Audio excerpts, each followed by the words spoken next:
उन्होंने 1933 में एक घोषणा कर दी। महाराष्ट्र में एक स्थान है येवला, वहां उनकी एक सभा हुई और उस सभा में घोषणा की अम्बेडकर जी ने, और उन्होंने मतलब 1933 के आसपास से वो धर्मांतरण के मूड में आ चुके थे।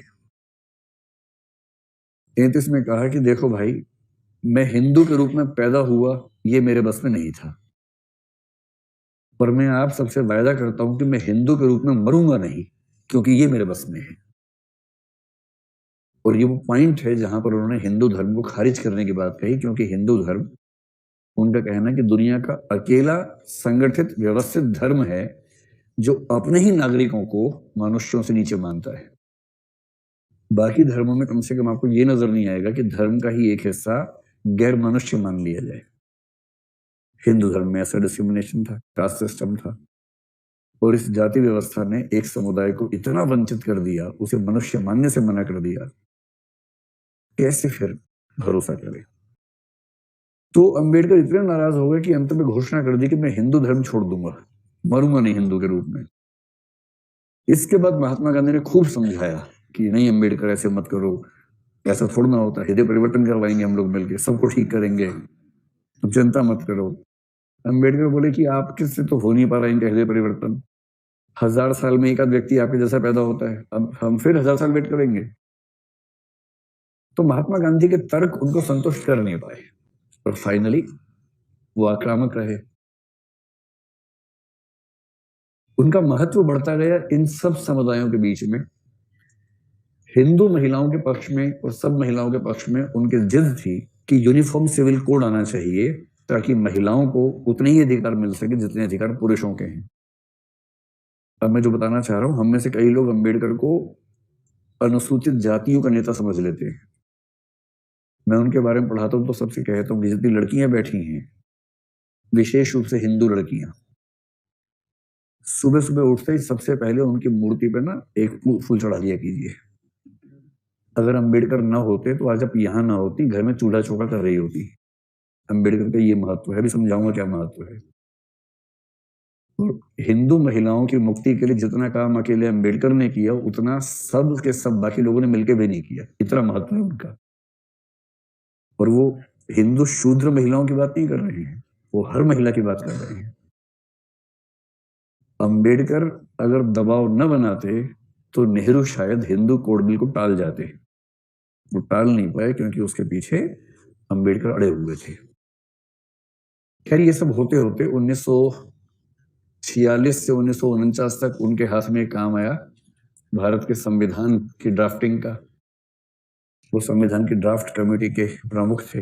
अंबेडकरवादी लोग थोड़ा ज्यादा क्लेम करते हैं, कहते हैं कि संविधान अंबेडकर ने लिखा है। अभी देखो, जब कोई वंचित वर्ग इस मूड में होता है ना कि समानता हासिल करनी है, वो थोड़ी सी बड़ी स्टेटमेंट देता है, और उससे बहुत नाराज होने की बजाय आपको समझना चाहिए कि उसका मनोविज्ञान कैसे काम कर रहा है। बजाय खारिज कर देने के, उसका मनोविज्ञान समझना चाहिए। हम ये जानते हैं कि सच ये है कि संविधान संविधान सभा ने लिखा है, और संविधान सभा ने विभिन्न समितियां बनाई, हर समिति ने अलग अलग भाग लिखे, उनको मिलाकर एक करना, आपस की कॉन्ट्रोडिक्शंस को दूर करना, ये काम जिस कमेटी के पास था, कमेटी वो भी एक व्यक्ति नहीं कमेटी थी, उस कमेटी के प्रमुख अंबेडकर जी थे।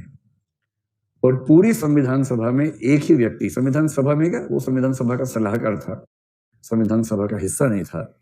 BN राव का नाम सुना होगा आपने। पूरी उस सभा या सभा के सलाहकारों में एक व्यक्ति था जो अंबेडकर के आसपास कहीं टिकता था संविधान की समझ में, कानून की समझ में, वो BN राव थे। और BN राव ने हमारे संविधान की दिशा तय करने में बड़ी भूमिका निभाई, अंबेडकर ने भी निभाई। और क्योंकि संविधान अंबेडकर के हाथ में था, और क्योंकि महात्मा गांधी की इस प्रोसेस के बीच में मृत्यु हो गई थी, अंबेडकर ने कुछ कमाल तो संविधान में कर दिया। मूल अधिकारों में सबसे पहले 14 से 18 तक कौन सा अधिकार है? सबसे पहले समानता का अधिकार। अगर उदारवादियों की चलती, पहले स्वतंत्रता का आता, फिर समानता का आता, पहले कौन सा आया, ये बड़ा महत्वपूर्ण है। और समानता के अधिकार की बात करते हुए अगर आप आर्टिकल 15 को पढ़ेंगे तो उसमें स्पष्ट रूप से लिखा है, कुएं, मंदिर आदि, उन सब पे सबकी एंट्री उपलब्ध होगी। आप समझ सकते हैं कि उसके पीछे का भाव क्या है, दर्द क्या है।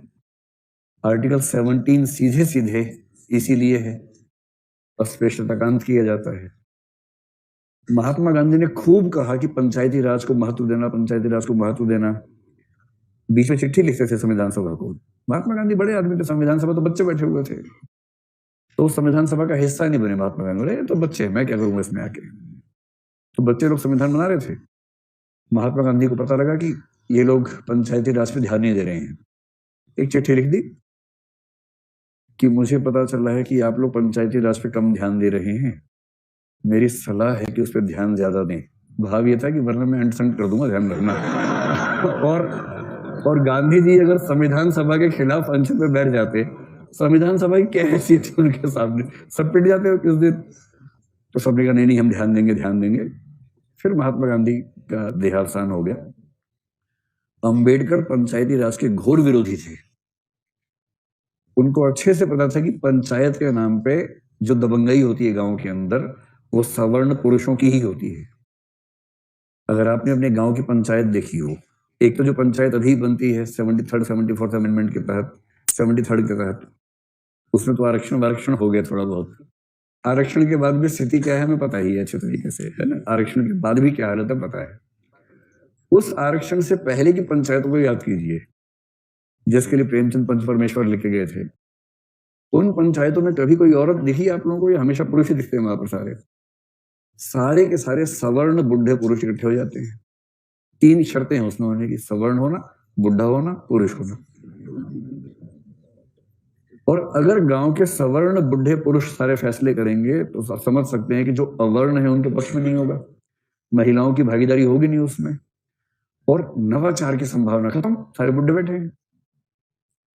ऋषि अंबेडकर ने कहा कि असली अन्याय गांवों में होता है, और यदि ग्रामीण समाज को अन्याय से मुक्त करना है तो पंचायती राज को सबसे पहले खारिज करना होगा। अंतर देखिए, गांधी जी कह रहे कि पंचायत के बिना देश बढ़ेगा नहीं, और ये कह रहे कि जिस तरह से देश को बढ़ाना चाहते हैं वैसे हम नहीं बढ़ाना चाहते, हमें वो अन्याय नहीं चाहिए, हमें पंचायत नहीं चाहिए। और फाइनली पंचायत हमारे देश में मतलब सिस्टम के तौर पे मूल संविधान में नहीं आ सकी। केवल हमने इतना कर दिया कि डीपीएसपी में लिख दिया कि राज्य पंचायती राज को बढ़ाने का प्रयास करेगा, और राज्य सूची में एक एंट्री कर दी पंचायती राज, और राज्यों की छूट है, चाहे तो पंचायती राज कर लें, नहीं तो ना करें। ये तो बाद में 73rd अमेंडमेंट से ऐसा हुआ कि पंचायती राज एक कंपल्सरी सिस्टम बन गया, उससे पहले कहां सिस्टम था।